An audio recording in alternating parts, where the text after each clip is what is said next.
Espero que el Señor les bendiga. Mi nombre es Ricardo Fernández. Esta sería la tercera clase de doctrina que se está impartiendo desde ya algunos meses en la iglesia de Puente Alto. Espero que pueda servir de bendición para usted y también para su ministerio. Entre el mes de septiembre y octubre son los 2 meses más importantes para la fe cristiana y principalmente para el protestantismo. Obviamente incluyendo el mes de diciembre, que tiene que ver con el nacimiento de nuestro Señor Jesucristo y uno de los primeros meses del año, que tienen que ver con la resurrección de nuestro Señor Jesucristo. O sea, la muerte, la pasión, muerte y resurrección de nuestro Señor. ¿Por qué es importante entonces septiembre y octubre? Porque principalmente es por la razón del 26 de septiembre de 1569, ya que es en esta fecha donde se finaliza la impresión de la Biblia en español llamada la Biblia del Oso. Y esto es porque en la portada aparece un oso comiendo miel de un panal. Y esta fue traducida por Casiodoro de Reina, y en esta oportunidad, en la primera oportunidad, se imprimieron alrededor de 260 ejemplares, y esto fue en la ciudad de Basilea, Suiza, que era obviamente un país protestante, gracias a Dios. Esta traducción posteriormente fue revisada por Cipriano de Valera en el año 1602, y esta dio origen a la famosa versión Reina Valera, tan reconocida y llamada por los evangélicos hasta hoy. Entonces, la Biblia del Oso fue la primera traducción completa al español traducida desde el idioma de los manuscritos originales, vale decir hebreo, arameo y también griego. Por ejemplo, cuando nos referimos a hebreo, nos estamos haciendo lectura del Antiguo Testamento. Hay bastante parte importante del libro de Daniel, que fue escrito en arameo, y también algunos matices de arameo en otros libros que están un poco más cerca de la etapa intertestamentaria. Entonces, hubo traducciones previas de la Biblia, antes obviamente de la Biblia del Oso, que es la que nosotros estamos mencionando en esta oportunidad. Y es, por ejemplo, la Vulgata Latina, que es una Biblia que todavía se utiliza mucho en la Iglesia Católica Romana, generalmente teólogos y sacerdotes de corte católico romano. Pero también hubo porciones desde los idiomas originales. De manera que este mes, que es el mes de la Biblia, es una de las celebraciones que a nosotros nos parecen más importantes por tener la posibilidad de traspasar esa muralla del conocimiento de la otra lengua, esas murallas del lenguaje, que lamentablemente durante cientos de años estuvieron impenetrables, y gracias al esfuerzo de misioneros, gracias al esfuerzo de sacerdotes católicos que luego se hacen protestantes, es que hoy día nosotros estamos celebrando tanto el mes de septiembre y específicamente esta etapa del mes de septiembre que les mencioné hace poco, sería el 26 de septiembre, pero aparte de eso, también el mes de octubre, que es el mes de la Reforma Protestante. Entonces, ¿por qué lo celebramos? Porque principalmente esta celebración nos unifica a todos como cristianos. Dentro del cristianismo existen distintas confesiones, y lo que produce dentro del protestantismo la traducción de la Biblia al español es que todas esas distintas confesiones del protestantismo celebramos la misma fecha. O sea, estamos agradecidos a Dios, agradecidos porque Dios nos ha dado una Biblia en español. Y gracias a eso nosotros podemos tener ese conocimiento bíblico que hoy día nos lleva a nosotros a la salvación. La Biblia nos dice en bastantes oportunidades que lo principal que perdió el pueblo de Israel fue el haber dejado la palabra de lado, el haber abandonado la ley. Dice la palabra del Señor en bastantes oportunidades: por haberme dejado, por haber abandonado mi palabra, por haber abandonado la ley. Nuestro Señor Jesucristo también menciona la ley de Moisés, y trata también a los judíos de incircuncisos de corazón en el libro de los Hechos. Por ejemplo, antes de ser apedrado podemos ver a Esteban, que le dice incircuncisos de corazón a los judíos.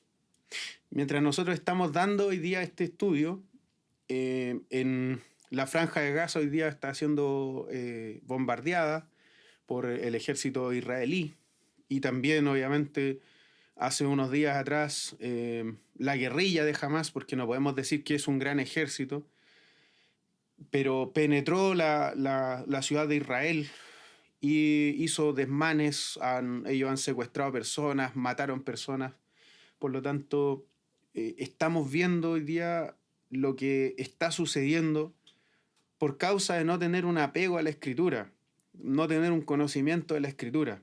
Ahora, lamentablemente, tanto en Israel como en el país de Palestina, entre los palestinos existen cristianos, cristianos que son protestantes y que son israelitas, o cristianos que son protestantes y que están justo viviendo en la franja de Gaza. Y esto es lamentable, hermanos, por la situación que se está dando, que en el fondo el Señor dice en bastantes oportunidades a Israel que abandonó este pacto que Dios había hecho con su pueblo, que había partido con Abraham, pero luego podemos ver que el pueblo de Israel se aparta de este pacto y lamentablemente sucede que están las invasiones enemigas y terminan por llevarse cautivos a los judíos. Entonces, luego de años podemos ver de que hay un pueblo. En el Nuevo Testamento nosotros vemos un pueblo del pacto. Entonces, lo que hoy día las personas esperan y que lamentablemente se especula bastante respecto a Israel, que es el reloj de Dios, que es la nación de Dios, pero sin embargo, cuando Jesucristo pisa la ciudad de Israel, llega a Jerusalén mismo, se da cuenta que está plagado de demonios. Pero ¿cómo era posible eso si era la ciudad de Dios? ¿Cómo era posible que habitaran demonios y que hubiese tanta maldad si era la ciudad de Dios? Y esto es por lo anterior, o sea, porque ellos habían abandonado el primer pacto. Y hoy día nosotros somos el templo. Hoy día hay una unificación de estos dos pueblos en la Santa Iglesia. Porque cuando hablamos de judíos, también nos referimos a que ellos son parte de la iglesia, pero ellos que creen en Jesucristo. Porque la misma Biblia es el mismo apóstol Juan quien dice en Primera de Juan, o es el mismo Señor Jesucristo que también dice en los Evangelios, dice que si tú no tienes al Hijo, no puedes tener al Padre.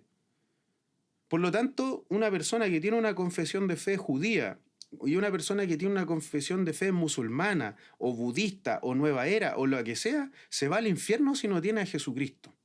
Y es por eso que a nosotros esta fecha nos parece ser muy importante, principalmente porque al traducir la Biblia al español, nosotros podemos tener la gracia de poder acercarnos a la salvación, poder conocer a Jesucristo, quién es Él, qué fue lo que hizo por nosotros y saber cuál es la historia al final, porque tomamos a veces ciertas porciones de la Escritura y no nos damos cuenta que estamos trozando la Biblia. Y nosotros decimos que la teología del dispensacionalismo lamentablemente hace este tipo de cosas, que troza o aparta la Biblia de su contexto general. Lo que tenemos que hacer entonces es tomar la Biblia completa. La Biblia completa fue traducida al español por estos grandes hombres de Dios y fue revisada, por ejemplo, por Casiodoro de Reina, por Cipriano de Valera, para que nosotros pudiésemos tener un español mucho más actualizado, de manera que podamos alcanzar esa salvación y conocer la Biblia en detalle, o sea, conocer desde Génesis y Apocalipsis cómo va ese proceso de revelación de Dios para concluir al final. Y por eso damos gracias a Dios. Hoy día hay cientos de pueblos que no tienen la Biblia al idioma de su corazón. Como siempre dice la institución de Wycliffe International, dice que lo que debemos lograr como cristianos es traducir la Biblia al idioma del corazón de las personas. Y eso es difícil, porque para eso se necesita hacer un trabajo misionero importante. Y porque quienes enviaban misioneros en la antigüedad, que muchos salían de Europa, muchos salían de Estados Unidos, hoy día esos lugares lamentablemente están descristianizados.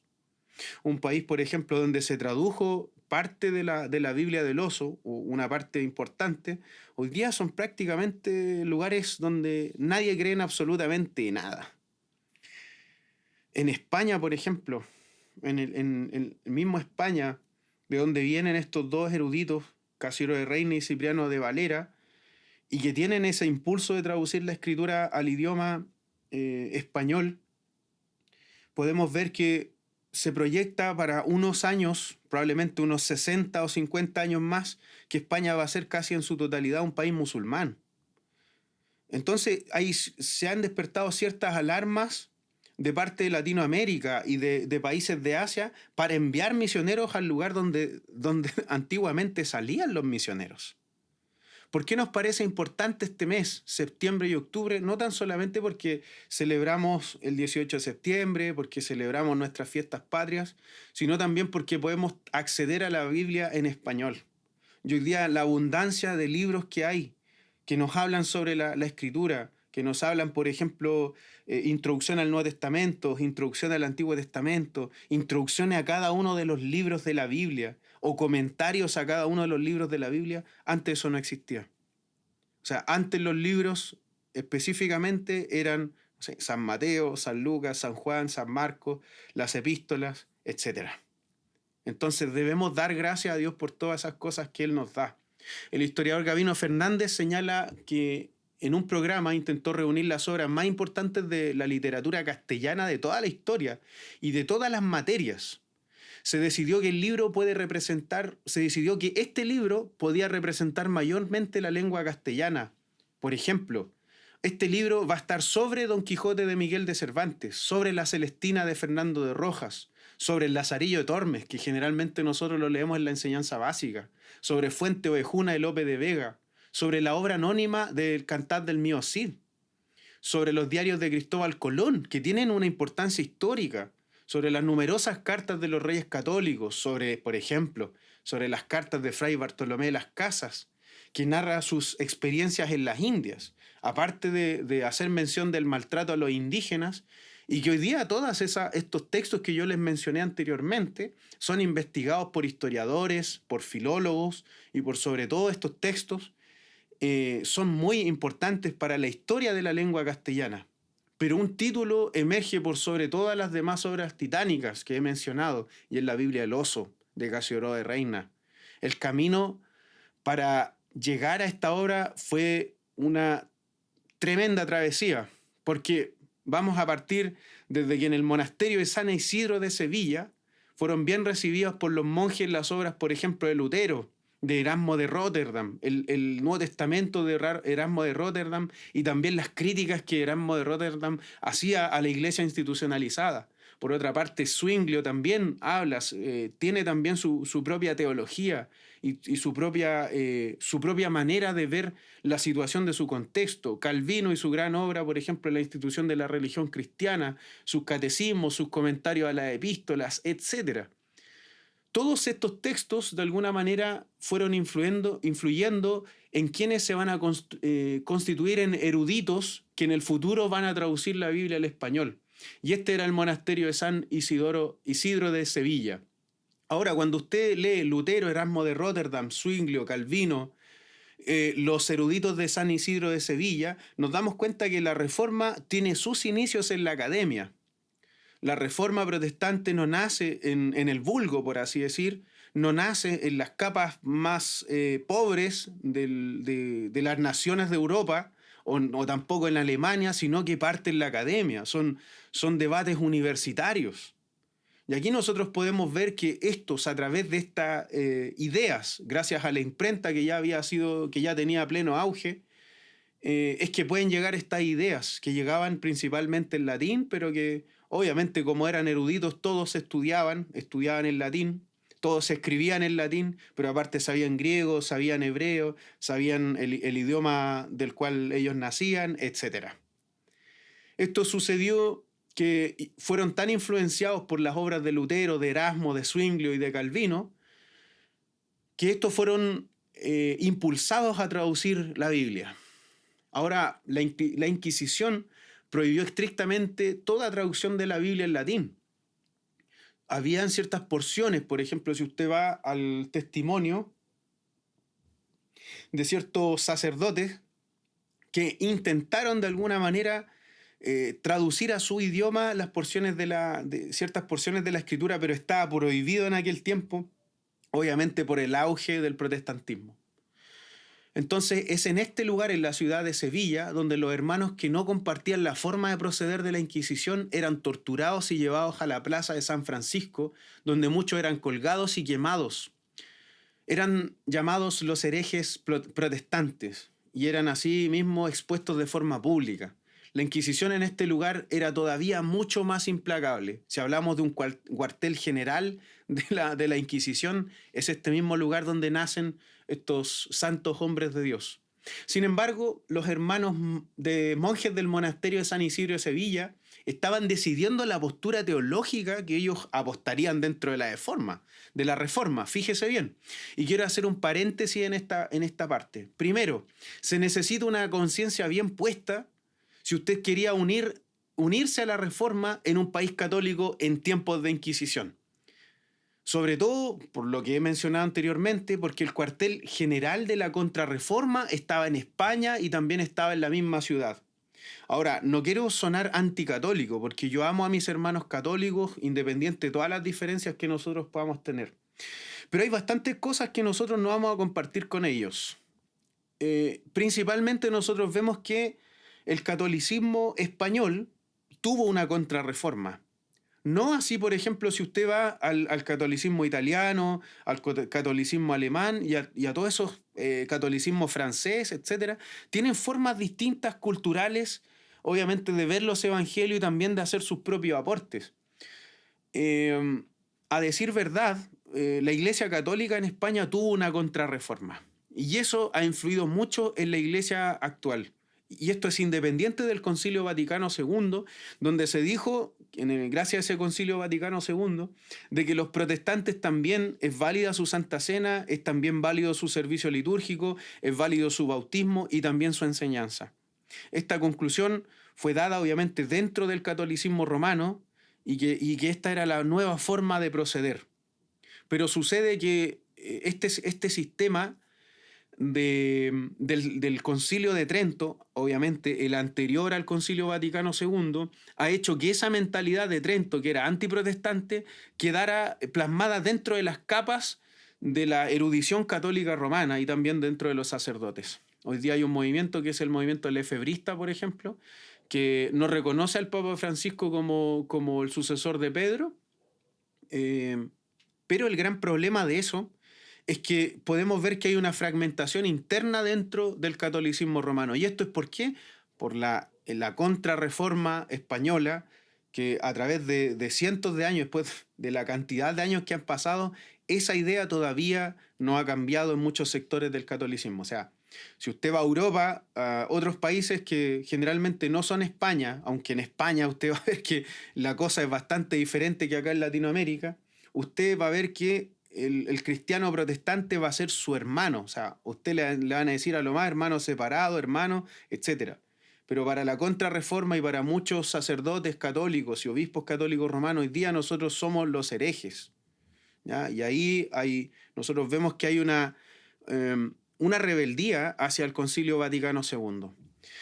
Sin extenderme más en este punto, que es bastante interesante porque nos habla de la forma en la cual nosotros podemos vernos o compartimos esa catolicidad, o sea, esa confesión de fe dentro del cristianismo practicante, dentro del cristianismo confesante.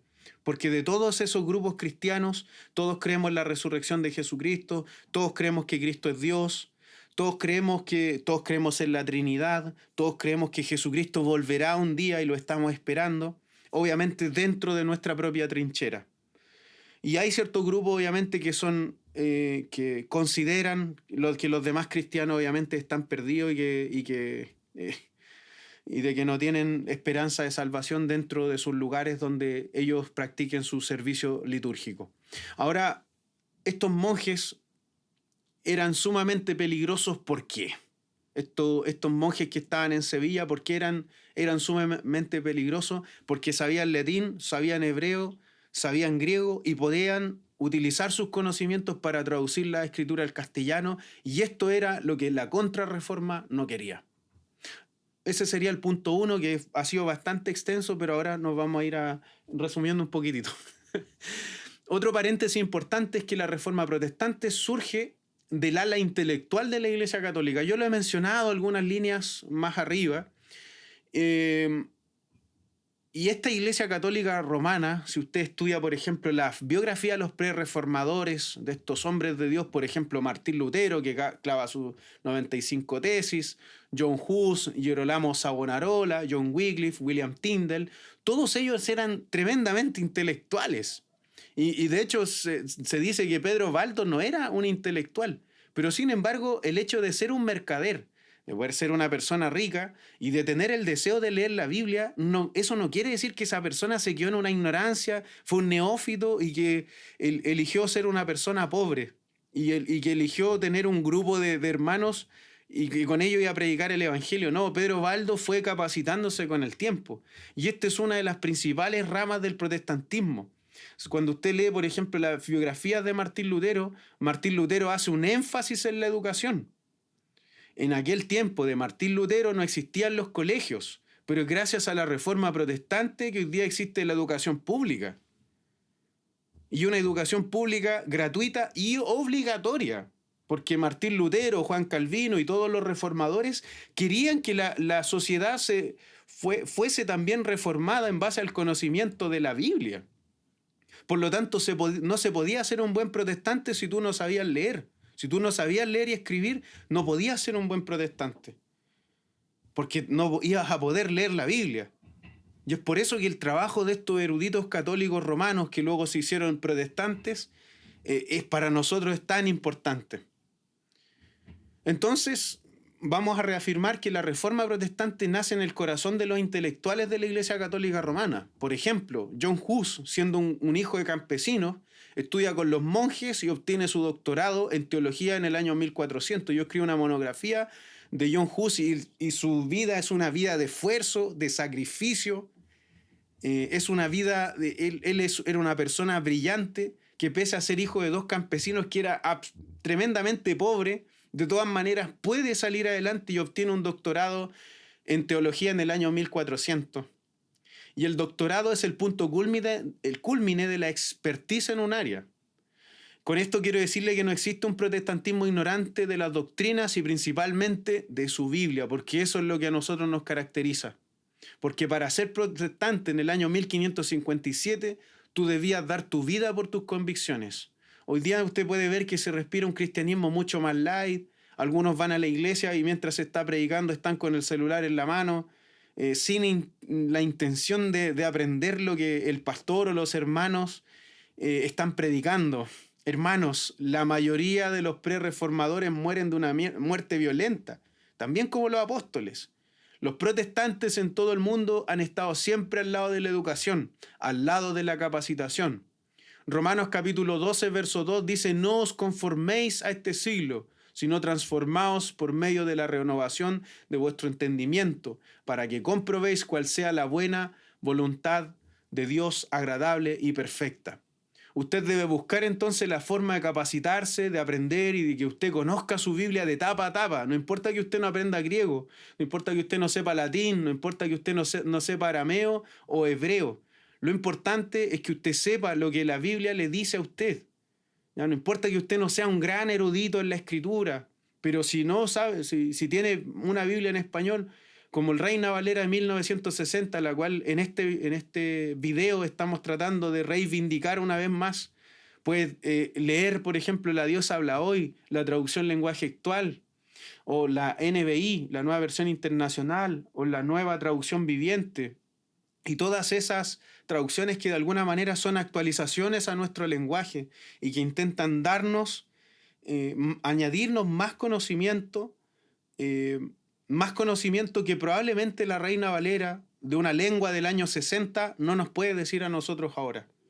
Probablemente la Reina Valera sea, para todos, la mayoría de los protestantes, sea la Biblia del corazón, por así decir, porque la mayoría entra a la iglesia y recibe una Biblia Reina Valera del 60 que se la regala a su pastor, o que se la compra en sociedades bíblicas, o que se la compra en cruzada de literatura. Y puede leer ese lenguaje, pero sucede que muchas cosas de ahí pueden no entenderse. Y es por eso que existen también las otras traducciones. O sea, no digamos que una es más importante que la otra, porque pareciera ser que sí lo es. Pareciera ser que sí lo es. ¿Por qué digo esto? Y este otro punto también que viene a tocar este tema de la traducción y de cómo la inspiración de la Escritura nos habla a nuestro corazón. Dios a usted le puede hablar incluso en una Biblia que no haya sido traducida por una persona cristiana devota. Pero hay palabras y hay verdades ahí que usted puede recibir y que usted va a internalizar en su corazón. Puede ser que usted quizá haya entregado su vida con una Biblia que probablemente usted haya leído y no haya comprendido muchas cosas. Es por eso que existen las demás traducciones, aunque hoy día nosotros reivindicamos la traducción Reina Valera en 1960. La Biblia nos habla de que la Escritura es inspirada por Dios. La Biblia nos habla, por ejemplo, de que Dios nos da a nosotros una Escritura que es infalible. Tanto el Antiguo como en el Nuevo Testamento son nuestras normas de fe y conducta. Si este archivo usted quiere, este archivo de lo anterior que yo he hablado, si usted lo quiere tener, si usted quiere leerlo, lo puede pedir a través de un correo electrónico, Ricardo Fernández, p06@gmail.com. ¿Ya? O usted puede hablar con nuestro hermano Nicolás a través del canal de YouTube. Puede hacer un comentario y también pedir el archivo para que usted lo pueda exponer y pueda ver partes que por tiempo nosotros no podemos tomarla acá y no podemos exponer todo porque en realidad se nos va a hacer un video bastante largo y no queremos eso. Hermanos, lo cierto es que el motivo de la exposición de hoy es hablar de la traducción bíblica, pero hablar de que la Biblia es inspirada de todas formas y que el centro de la Escritura es Jesucristo mismo. Dice la Biblia: yo soy el camino, la verdad y la vida, y nadie viene al Padre si no es por mí. Dice el Evangelio según San Juan, capítulo 14, verso 6. Esto está afirmando nuestro Señor que la Escritura por sí solas no son el medio de salvación, porque el medio solo de salvación es Jesucristo. Es Jesucristo. No es María, no es San Juan, no es San Mateo, no es Santa María Magdalena, no es San Pancracio, no es San Expedito, ni ninguno de los demás santos. Todos los demás somos pecadores y considerados santos gracias al sacrificio de nuestro Señor Jesucristo. Y Él viene a ser el principal objeto de nuestra adoración. Si hablamos de la inspiración de la Escritura, nosotros no podemos olvidar que tanto el Antiguo como el Nuevo Testamento son nuestra norma de fe y conducta. Primero de fe porque en ella encontramos lo que nosotros creemos. Y estos sacerdotes como Casiodoro de Reina y Cipriano de Valera se dieron cuenta que era un material tan precioso que no podía ser reservado en latín, no podía ser guardado en latín. Tenían que todo el mundo saber lo que decía la Escritura. Por eso para nosotros son muy importantes estos hombres de Dios. Porque a través de esta traducción se puede comprender en parte también que la Biblia es nuestra norma de conducta. Primero porque ellos fueron transformados a través de la Escritura. Ya hoy día nosotros hemos sido cambiados también por esta transformación del Espíritu Santo obrando en nuestras vidas a través de la Escritura. Ahora, todas las Escrituras tienen la misma autoridad porque son inspiradas por Dios, dice 2 Timoteo 3, 16 al 17. Aquí hay un punto importante porque hoy día usted va a ver dentro de la traducción bíblica que hay ciertas partes que están en rojo. O sea, todo lo que habla, por ejemplo, la Biblia escatológica, que es no recuerdo cómo se llamaba esta empresa de traducción, y ellos, todo lo que hablaba de escatología lo ponían en texto en color rojo. Los versículos bíblicos están en color rojo. Sabemos que el texto original no tenía ni capítulos ni versículos y tampoco estaban subrayados con rojo. Hoy día vemos que las Biblias, Reina Valera del 60, NTV y todas estas traducciones que yo he mencionado salen en palabras de Cristo en rojo. No quiere decir que las palabras de Cristo sean más importantes, sino que todo el contexto es importante, sino que todo lo que dice la Biblia es importante. Si vamos a hablar de importancia de la Escritura, podemos decir que debería estar desde Génesis a Apocalipsis, en todos esos capítulos y versículos bíblicos, debería estar en rojo. Porque pareciera ser que en algunas personas, y yo me he dado cuenta que he trabajado en tiendas donde se venden Biblias, donde se venden escritos, de que las personas parecería ser que toman más en cuenta las palabras de Cristo que el relato total. Y eso nos pasa a todos como seres humanos, por lo tanto, está bien que tenga las palabras de Cristo en rojo porque podemos memorizar el mensaje de nuestro Señor.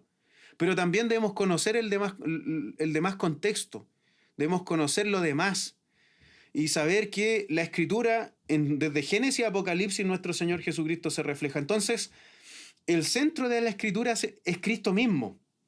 Cristo mismo dice en Juan capítulo 5, verso 39, escudriñad las Escrituras porque en ellas vosotros os parece que en ella tenéis la vida eterna. Y ellas, o sea, la unidad de todos esos libros, dan testimonio de mí. Por lo tanto, el centro de la Escritura es Cristo mismo. Todas las Escrituras deben verse a través de Cristo. El Antiguo Testamento nos guía a Cristo y nos profetiza de Cristo, nos da evidencia del trato de Dios con la humanidad. Usted puede ver en la creación que desde Génesis en adelante, por ejemplo en el capítulo de Génesis, no se habla tanto de la creación, sino que se toma solamente un capítulo y algunos días, algunos versículos para decir Dios hizo todo esto. Pero sin embargo, de la historia de Abraham tenemos capítulos largos, ¿cierto? De la historia de José tenemos capítulos largos, de la historia de Jacob también capítulos largos, porque Dios no le interesa lo demás. Él quiere dejarnos a nosotros lo que Él hizo, es cierto, lo que Él hizo, pero principalmente cómo va a ser preparada la venida del Mesías. O sea, podemos decir ya que en el Nuevo Testamento, Evangelio según San Juan, Mateo, Marcos, Lucas, está el lugar clímax de esta historia de la revelación. Y esto es sumamente importante que nosotros lo entendamos. Por otra parte, el libro de Génesis, que ya he hecho mención del libro de Génesis, presenta a Cristo en la creación, en la simiente de la mujer, por ejemplo, en Adán, el primer hombre. Es por eso que el apóstol Pablo dice que en Adán hay un tipo de Cristo en Adán. Pero ¿por qué? Porque en Adán entraba, se supone, todos recibíamos por Adán la herencia de quién él era y también de lo que él hacía, de ese mandato que Dios le había dado a Adán, de que él cultivara la tierra, que multiplicara la tierra y que fuera bendecida y que creciera en esta relación vertical de Adán con Dios. Y este era un proceso de crecimiento en donde Adán iba a aprender, iba a conocer otras cosas, se iba a desarrollar de forma cultural, pero también de forma tecnológica.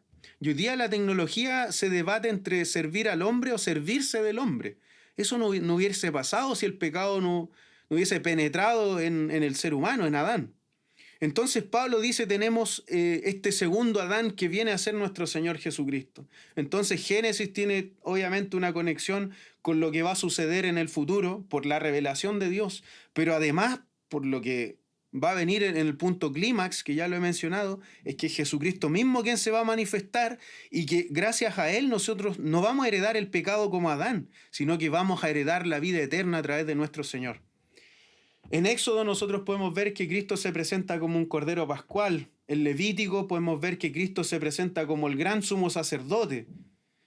En Números se puede ver como la serpiente de bronce, que para algunos es una imagen bastante pagana, pero fue algo que Dios quiso a ellos mostrarle. En la serpiente, en el asta, ¿cierto? En Deuteronomio también el profeta. Se ve el profeta entre los hijos de Israel. Josué, por ejemplo, el libro de Josué. El tipo de Cristo quien nos introduce a la tierra prometida. De hecho, Jesús mismo, en su nombre en hebreo, significa Josué, porque nos permite a nosotros ingresar a la vida eterna. Es por eso que es sumamente importante todo lo que yo le he mencionado respecto a traducción bíblica, a tener a Cristo, por ejemplo, en la Escritura, a reconocer a Jesucristo en cada libro de la Escritura. Entonces podemos decir que en Josué es este tipo de Cristo que valientemente nos introduce a la tierra prometida. ¿Quién nos saca del pecado? ¿Ya? ¿Quién nos saca a nosotros del pecado y que es por gracia de Él, por la obra que Él hizo tremenda, que nosotros podemos gozar de la tierra futura? Aunque también podemos decir que en cierto aspecto hemos sido recreados, o sea que hay una regeneración en nuestra vida y un proceso de santificación también en el que nosotros estamos, en donde nuestra vida pasada ya murió, hoy día hemos nacido de nuevo, estamos siendo regenerados diariamente por Cristo, pero la palabra ahí más que regenerados, que eso se da al instante según la teología sistemática, estamos siendo santificados. Y en ese proceso de santificación, que siempre se le dice que es un proceso sinérgico, donde participa el Espíritu Santo en mi vida, pero también está mi voluntad, también está mi razón, también está mi entendimiento. Por eso a los protestantes les era muy importante traducir estos libros o traducir la Biblia total. En Jueces podemos ver el Salvador poderoso para mantener nuestra libertad. En Ruth podemos ver, precioso, pero en Ruth podemos ver que Booz es un tipo de Cristo, porque Él es el Redentor de la tierra. Qué tremendo. Este es uno de los libros que más toca mi corazón, porque el libro de Ruth es importante y nosotros podemos ver que es Booz quien se queda con una mujer, pero se queda con una mujer y su propia tierra, es Él quien la redime, quien se queda con ella. Por lo tanto, no pasa a ser una herencia de una persona que probablemente le iba a hacer mal uso. Pero tenemos en Booz también que él va a tener, uno de su descendencia va a ser Isaí, y Isaí va a dar luz a quien es el rey David. Primera y segunda de Samuel podemos ver a David, ya quien hemos mencionado anteriormente, como un tipo de Cristo. En Primera y Segunda de Reyes y Crónicas, Cristo el Rey de Reyes en la línea de David. En Esdras también podemos ver la sombra del Maestro Jesús de Nazaret. Y también, ¿para qué hablar de los profetas? ¿Para qué hablar del escriba Nehemías? Donde se muestra a Cristo como el fundamento de la iglesia. En Esther, la reina salvadora, pero se puede ver a Cristo como el príncipe y también como el Salvador. Y esto tiene un vínculo con el libro de Hechos capítulo 5, versículo 31. Hoy día no vamos a dar todos estos detalles, pero usted vea, por ejemplo, que en el libro de Job se habla también de la redención. Dice, el libro de Job dice: yo sé que mi Redentor vive, y Él me levantará a mí de entre los muertos. No dejará a mi alma que perezca en tal situación. Podemos ver en el libro de Salmos cómo se ven cosas que en 700 años iban a suceder y cómo Cristo iba a ser traicionado. El libro de Salmos dice: me dieron a beber vinagre, repartieron entre sí mis vestidos. Jehová es mi pastor, Jehová dijo a mi Señor. Y va usted a ver que está parte del Evangelio en muchos de estos libros. Y bueno, vamos a ir avanzando, porque si vamos a tocar los 66 libros, en realidad no vamos a poder llegar a una conclusión general. Primero, hermanos, y ustedes que están escuchando hoy día este video, están escuchando este audio probablemente haciendo alguna actividad, Dios tiene un trato con su pueblo, pero Dios tiene un trato a nivel personal y a nivel comunitario. Hay veces en que la Escritura se lee solamente de forma personal, pero usted puede ver que nosotros somos la familia del resucitado, somos la iglesia, la comunidad de fieles, la comunidad de los que serán resucitados. Hermanos, esto es una cosa preciosa, porque hay veces en que vemos demasiado individualista lo que es el tema de la salvación. Pero si usted ve de Génesis hasta Apocalipsis, la Biblia insiste en decir: Abraham, por ejemplo, yo y mi casa serviremos a Jehová, dice Josué.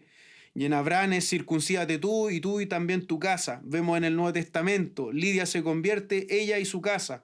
Puede ver usted el carcelero que se va a quitar la vida. ¿Quién se bautiza? Él y también su casa. Las conversiones, hermanos, probablemente usted haya experimentado una conversión individual y eso está muy bien, pero usted debe tener la fortaleza y debe tener también el mandato de que Dios le llevará a usted con gracia para predicarle a su familia y poder ganársela también usted. Entonces, la Escritura nos cuenta a nosotros de los tratos individuales y grupales de Dios y los tratos de Dios con el hombre. Cristo da a conocer a Dios. Juan capítulo 1, verso 18, nos presenta la línea de hombres que vivieron en santidad. En este caso, Noé fue el primero con quien Dios hiciera un pacto expresamente. Lo que hizo David no es doctrina para nosotros, pero sí lo que hizo Cristo. Vamos a finalizar con esto para hablar acerca de que la Escritura y la inspiración de la Escritura nos puede mostrar a nosotros ciertos atributos de Dios. hay ciertos atributos que, por ejemplo, filósofos como Aristóteles, como Platón, pueden rozar incluso hasta en cierto aspecto el carácter de Dios. Primero, que es poderoso y que es superior al ser humano. Cuando usted lee al filósofo Genófanes de Colofón, usted se va a dar cuenta que él, como filósofo, no creía en que los dioses, no creía en ninguno de los dioses griegos, porque esos dioses griegos tenían el mismo problema que los seres humanos. Tenían vicios, cometían errores, algunos adulteraban, y un montón de cosas más que usted puede ver en la mitología. Por lo tanto, Genófanes de Colofón dijo, estos no son dioses. Tiene que existir un verdadero Dios que sea perfecto y que tiene que ser superior a todos nosotros. Aristóteles también llega a lo que se denomina hoy el motor inmóvil, y muchos desde el área apologética que tocan esta filosofía aristotélica, que en cierto aspecto hay cosas demasiado rescatables, y Platón para su tiempo también podemos decir que es un personaje, yo sé que es una dicotomía, es un anacronismo, pero podemos decir que él era muy cristiano, casi en la totalidad de su carácter, y que hay cosas que son muy rescatables. Ay, pero ¿por qué yo estoy mencionando todo esto? Principalmente porque ellos tuvieron algo que se llamaba la revelación general. La revelación general, hermanos queridos, es cómo Dios se revela a nuestras vidas a través de nuestra conciencia, a través de la propia reflexión. Nosotros sentimos que hay un Dios, y científicamente eso está comprobado. El ser humano tiene un área en su cabeza donde él puede tener el centro de su reflexión en cuanto a cosas espirituales, al más allá, etc. Eh, pero aquí hay algo que es importante, es también la creación, que a través de la creación de los animales, de la belleza de los animales, de la belleza de los lugares que podemos visitar, podemos ver que Dios se revela también a través de la creación. Salmos dice, los cielos cuentan la gloria del Dios, y el firmamento anuncia la obra de sus manos. Por lo tanto, vemos que hay una revelación general. Pero Dios aún nos quiere hacer la tarea un poco más fácil, porque sabe que el ser humano se va a equivocar y va a empezar a especular y va a desviar su visión, porque su naturaleza está pervertida por el pecado. Y es ahí donde nosotros decimos, necesitamos una revelación especial. Y esto es lo que Dios nos da, que es la palabra escrita, la revelación escrita. Y en Jesucristo es la revelación encarnada. Así que espero que tengan un excelente día en el momento que estés escuchando este audio. Dios te bendiga mucho. Gracias por compartirlo. Nos sirve mucho que compartas este material para que podamos llegar a más gente. Y esta ha sido la oportunidad. Dios te bendiga mucho. Dios te guarde, nuestro deseo.